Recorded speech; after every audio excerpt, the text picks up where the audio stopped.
Welcome outside the Purple Room as we talk about glory days in Toronto sports history when games actually meant something in late September and early October, when Toronto was on the sports map and when the Blue Jays were actually winning games, especially right here at the Skydome, as people flocked to the stadium in herds to watch their beloved team win championships.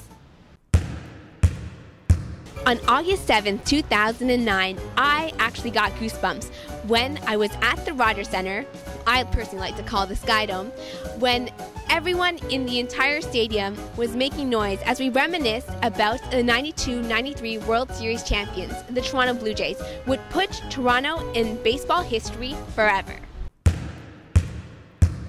On the Jumbotron in 1992, we witnessed Joe Carter, a possible MVP candidate who had 119 RBIs and a .264 batting average, hit the first home run for the Jays in the World Series against Tom Glavine and the Atlanta Braves.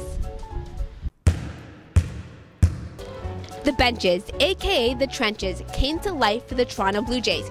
Who could forget Ed Sprague's two-run home run to win the game 5-4 and tie the series at 1 against the Atlanta Braves as they came back to Toronto for the first time ever. But to win the World Series, the Toronto Blue Jays had to take the game back into Atlanta. With Mike Timlin on the mound for 1 out, which remained. The tying run was on base, and Otis Nixon was up to bat. He bunted the ball to Mike Timlin, who then grabbed it and threw it to Joe Carter for the last out. And that made Toronto fans proud as the championship came across the border for the first time ever.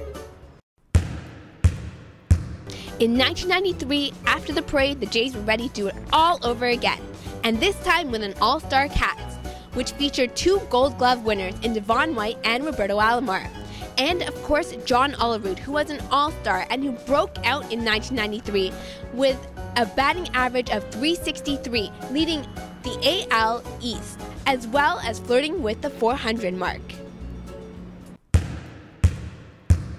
Hall of Famer Rickey Henderson provided the classic moments for the Toronto Blue Jays against the Philadelphia Phillies when he hit a miracle 2-run home run to win the game 14-13 and silence any critics of the Jays as they went up 3-1 in the series as they sent it into Toronto.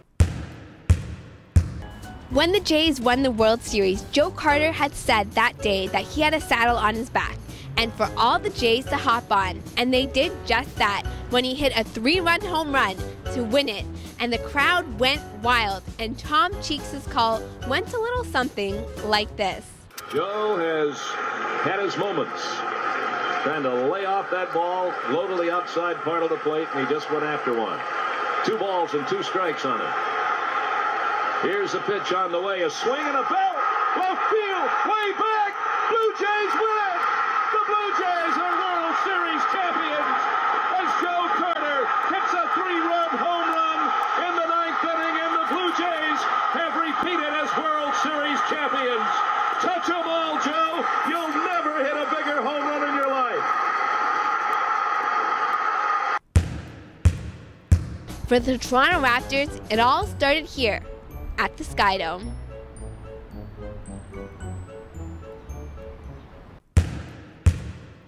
But success for the Raptors came here, not to the extent of the Jays, but they did create a stir here at the ACC. In 1999, the guy we love to hate, Vince Carter, put Toronto, Canada on the basketball map. And the Rookie of the Year, with his outrageous dunks, in a lockout-shortened season, shot 45% from the field and averaged 18 points. The 2000-2001 campaign was the best ever for the Toronto Raptors as they came close to smelling the Eastern Conference Finals. They had a Hall of Famer head coach in Lenny Wilkens, who was the winningest coach in the NBA, along with revamping the lineup, veteran in Mark Jackson, who was signed to a 4-year deal, and of course, having Alvin Williams flourish under the new bench boss, becoming a clutch shooter during the playoff series. This was the Raptors' year. They wanted revenge against the New York Knicks, who had their number the year before, and they were able to do the unthinkable and win their first playoff series ever, 3-2. And it was Alvin Williams' clutch shooting, as he had 13.8 points in the playoffs, to do just that. Toronto Raptors were able to stop the 1-2 punch of Sprewell and Houston as they dominated in the last game. Despite Sprewell getting 29 points, it was Vince Carter who accelerated and took his game to another level as he scored 27 in the victory. The series against the Philadelphia 76ers was a landmark series in terms of both performance and entertainment value for the Toronto Raptors. They had to counteract the answer, Allen Iverson, on the offensive side, along with Dikembe Mutombo, who had the most defensive ability and presence out there on the court. But the Raptors, they had a more balanced attack, with Antonio Davis, Vince Carter, and Alvin Williams, who provided that offensive intensity to withstand the 76ers and take it to a Game 7. Game 7 against the Philadelphia 76ers. It came down to the wire. Final few seconds left on the clock. Vince Carter had the ball. He was able to get a great spot for a 3, shot it up there, it hit rim and missed. He was then widely criticized for attending his university graduation that morning. But despite the loss, the Raptors did have a winning record, 47-35, the best ever in franchise history. Brian Colangelo must have written somewhere on his whiteboard a motto, "No more Mr. Nice Guys," and they tried to do just that when they talked about adding toughness, intensity, and up-tempo style of play, and they did that with players like Reggie Evans, Hedo Turkoglu, and Marco Bellinelli. And under now full-time bench boss Jay Triano, they plan to gel together 9 new players under this roster, and we'll see how that plays out this regular season. Pat Gillick and Glenn Grunwald had orchestrated winning records. It had been not since 1982 that the Jays had lost, and the Raptors were just reaching the pinnacle of what it was like to succeed in the playoffs. When you spend, results usually come, and they did for the Toronto Blue Jays when they acquired both Robbie Alomar and Joe Carter, along with the likes of Paul Molitor, Tony Fernandez, and Ricky Henderson. And they did that when they had millions of dollars in their payroll, which could have been the most in franchise history at the time.